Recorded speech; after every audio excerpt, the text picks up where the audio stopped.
Welcome back to our conveyor maintenance checklist series. I'm so glad you're able to join us for a quick few minutes.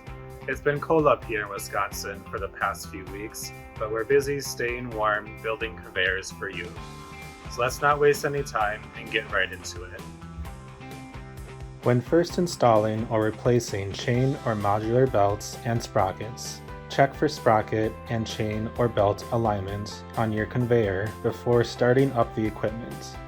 Make sure that the sprockets are timed together and aligned with the tooth pockets in the chain.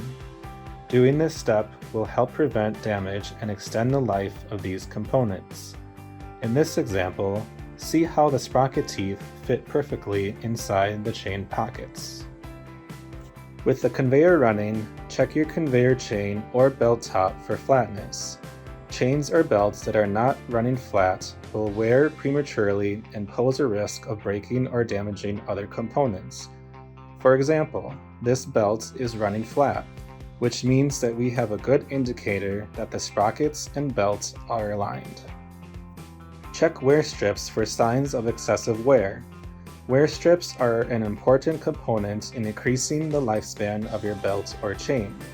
They reduce the amount of friction between your belt or chain and the conveyor system. See the bolts drilled into the wear strip? There's a slight dip between the surface of the wear strip and the bolt head.